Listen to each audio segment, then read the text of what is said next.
Turgut या नूरगुल सन 1200 में पैदा हुए और सन 1323 यानी 123 साल की उम्र में एक जंग के दौरान शहीद हुए। तुर्गत अर्तगल के सच्चे दोस्त थे, साथी और हमदर्द भी थे।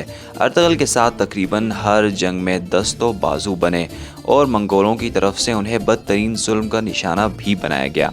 पहली बेगम को जला दिया गया और दूसरी बेगम को अपने ही वजीर ने कत्ल कर दिया।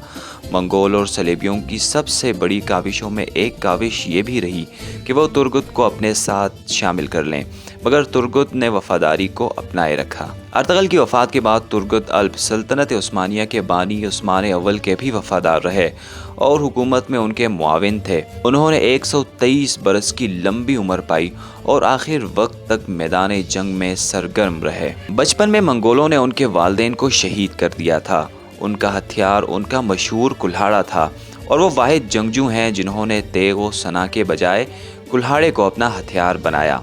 उनका मकबरा तुर्गुत अल्प गाऊ एंगोल तुर्की के कब्रिस्तान में वाक़ है।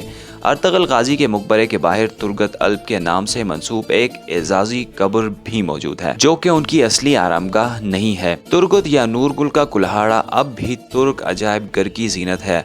कुल्हाड़ा 90 सेंटीमीटर तवील और 1650 ग्राम यानी 1 किलो 650 ग्राम वजनी था। ये कुल्हाड़ा 2 दारी था, दस्ते में चमड़ा लगा हुआ था। इनका कुल्हाड़ा मशरिक़ व मगरिब में अब तक सबसे ज़्यादा मजबूत कुल्हाड़ा माना जाता है।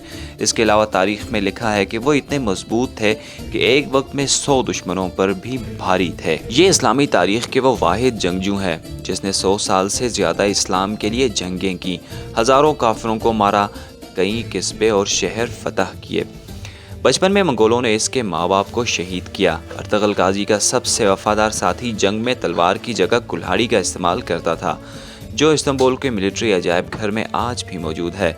123 साल की उम्र में हाथ में वो कुल्हाड़ी लिए एक किले को फतह करते वक्त शहीद हुए थे। अर्तगल गाजी के साथ उम्र भर रहे। अर्तगल की वफ़ात के बाद उसके बेटे उस्मान गाजी बानी सल्तनत उस्मानिया के साथ भी वफा निभाते रहे।